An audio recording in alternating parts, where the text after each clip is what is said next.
Hello, I'm Deanna Cooney. Welcome to another episode of Undercurrent. This week we kick off the show with a visit to Innovate Australia, who recently held a summit on the future of advanced materials here in Western Australia.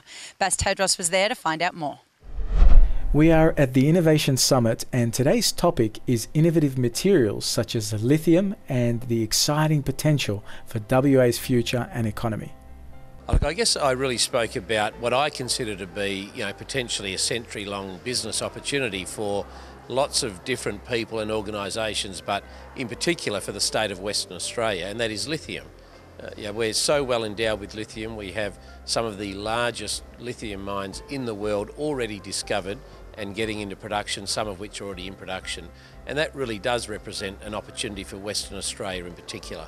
Is lithium mining the new gold rush for WA?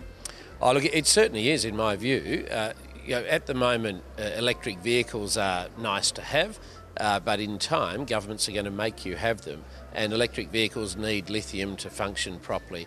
And Western Australia just happens to be in the box seat globally because of the massive lithium deposits we have. The Mount Holland deposit, Kidman Resources is truly massive. Wodgina deposit, the Pilgangora deposit, Greenbushes, of course, is arguably the classiest lithium deposit in the globe. And there are others, Galaxy Resources and others in Western Australia. Tianqi is a Chinese company, and we run two large lithium processing plants in China. We also own 51% of the Greenbushes mine in the southwest of Western Australia, and that supplies more than a third of the world's lithium comes out of that one mine. So we've made a decision to build a large lithium hydroxide processing plant here in Kwinana, and we started construction on that in October 2016. It's close to the mine, and previously we were exporting concentrate from the mine and processing it in China. And also it diversifies options for our customers so that they have options outside of China to buy from as well. We're going to be producing the highest quality lithium hydroxide in the world, and we believe we can do that in Australia. Australia is in a unique spot in the world with regards to rare earths. They've got one of the world's best universities, in Curtin University, that deals with metallurgy and chemical processing. We have one of the few rare earth deposits that are mineable and usable and marketable. We have the second largest largest rare earth deposits of a currently producible mine. Okay, so we have a unique opportunity to develop a mine to metal process in Australia, in Western Australia in particular, that would provide the base material for technological development, increases in industry in ways that it's hard to imagine. Phil, really enjoyed what you shared about graphite. Most people were talking about lithium. What's your view on the future with graphite? Graphite's got a great future, but it's not just in the battery markets. It's across a wide variety of applications. I mean, the mainstream use of graphite at this stage is in the traditional uses, such as the lubricants and the refractories and all the things that graphite's been used for the last 20 years. But the growing parts of the business will be in the expandables that are used in the building industry, in graphite foils, and in the battery market. If this is to succeed, we're going to have to be different. If we don't succeed in being different, we'll miss the fourth industrial revolution at the point at which we are likely to be most successful. Sure. So that's now it's not for governors to make decisions about those sorts of things. That's for governments. But as a governor, you want to encourage people who are thinking about it. But what we're talking about here is a report that's going to be launched called Lithium Valley, in which a unique West Australian opportunity has arisen, whereby we have every single mineral that is necessary to go into the creation of a lithium-ion battery in all the various manifestations of it, and no other part on the globe has that. So this is a test of Western Australia. Can we do it, or are we simply going to feed other people doing it? It's as simple as that. This week, the Victoria Park Centre for the Arts held a seminar about arts practice and business. Max Larkin attended the event to speak with the artists and various industry experts. An initiative by the Victoria Park Centre of the Arts has brought together a community of artists to listen to successful members of the industry. This is conversations about art business and art practice at the Dutch Trading Company. I'm Diane Smith and I'm on the board for the Victoria Park Centre for the Arts, and I also coordinate this series, which is the art practice, art business series with two of my colleagues. We wanted to, through the centre, to be working with community in terms of helping to educate people about art, and we also, a lot of our membership is actually artists, and so what we're doing is providing a service for them to be able to share knowledge with each other. So part of that is just people discussing what they do as an artist and how they go about their their practice, and the other part is things such as grants and whatever in terms of sharing knowledge about helping them to improve the business side of their practice. My name's Fiona Harmon and I'm an artist. I think it's a great opportunity to be talking about art in a more relaxed setting. Usually artist talks happen in the gallery space, so having it in a bar it's a little bit more casual. I think it's a nice way to talk about art and share what we do to the public. I'm Jill Yelland and I'm a glass designer. I brought some samples with me and I'll try and talk briefly about the process, but more about how I market it. It's a very active centre. We have studios, gallery, shop that is located in Kent Street, and as part of that we run a lot of workshops. So we have workshops for children, we have exhibitions of practising artists, we also have sort of community, I guess you might call it outreach, in terms of different special groups that come in and use the facilities, and it's in a lovely kind of garden setting with a studio at the back and then the gallery space at the front. So that allows us to have different kinds of activities that are happening. How important do you think it is for the art community? Oh, very important, I think, because it kind of, for the artists who give the talk themselves, but also the artists in the community to be connected with other people that are practicing art and work in that field. I think it's really important so you're not sort of isolated doing your art on your own.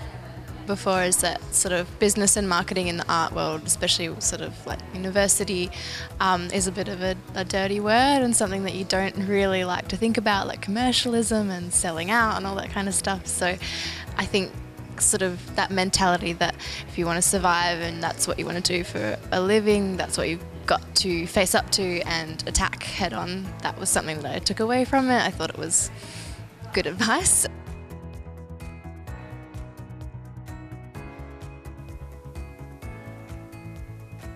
I'm Max Larkin for Undercurrent, and this was Conversations on Art Practice and Art Business. A prison which held thousands of Aboriginal men and boys will no longer be used as tourist accommodation on the popular holiday destination of Rottnest Island. Tony ETC was there to investigate what is being seen as a massive step forward in healing and reconciliation amongst the Noongar community. The prison island, Rottnest Island. This is the land of the indigenous people of Western Australia, a land where the patriots, the men of honour, the indigenous men who have kept their country safe for over 140,000 years. These patriots were arrested. Historian Dr. Neville described this should be compared to Auschwitz in Germany, be given a World Heritage Site just like that of the River Island in South Africa where Nelson Mandela was imprisoned. We are here today to shed light and unwrap the mystery behind the invaders and the patriots. What we're doing on the island today, on Wajima, Rottnest Island, is launching Reconciliation Week. Really acknowledging that we're about to hand the quad, the old prison on the island, for the first time in 100 years. It won't be used as a tourism accommodation site. It will be handed back to the Island Authority, and they're working with the Wajima Aboriginal Reference Group to advise how it will become a commemorative, educational and respectful site for the future. To turn this island into a holiday resort and the prison into a tourist accommodation, it will liken it to Auschwitz. No one would camp in the Auschwitz concentration camp left by the Germans, and so that prison, in particular the building, should be very important. Six-sided buildings, and I believe that the only other place in the world that you'll see six-sided buildings is in West Africa, and they are slave buildings. Slavery was actually prohibited by Britain at the time of the colonisation of West Australia. However, many Aboriginal people were forced into a system of indentured labouring, as it was referred to by legislation. They were forced to work against their will for the pastoralists, including some of my ancestors who resisted, who were taken here to Wajima, Rottnest Island. They were treated as prisoners because they didn't want to be slaves. More than 4,000 Aboriginal prisoners from all parts of Western Australia, from the very bottom coast right up to the far north at Wyndham and Derby. And some of the men arrested, travelled chained about 34 in a row, 600 or 700 kilometres to the port of Carnarvon and Roban, and from there they were shipped down to Fremantle. Many of them, when they were arrested, were naked. In their country they didn't need clothes, and when they arrived at Fremantle they were still naked in a very cold climate. And so that is part of the tragedy, and many of them died chained on the route from their home country to the coast. The loneliness, how they were homesick, how they didn't really understand why they were here. They took the men away from our families and left the women defenceless. Most of our males particularly had the prison experience. So we're foreigners already in our own country. We are treated like that. We're not equals at all. I see the police doing drives around my area. They do their little runs around us. They check out all the Aboriginal housing. Colonisers destroyed this, and it's been levels of destruction all the way along. To me, this is a really important day for us and for the people. I brought all my family today to come over and share as a part of reconciliation. Look, I'm getting to the wrong end of life, but they're still young, so they've got to learn that Rottnest is a part of our culture, and that them as younger people, one day they'll become elders and they'll be able to take up where I leave off. In the past, I think reconciliation events are often non-Indigenous led.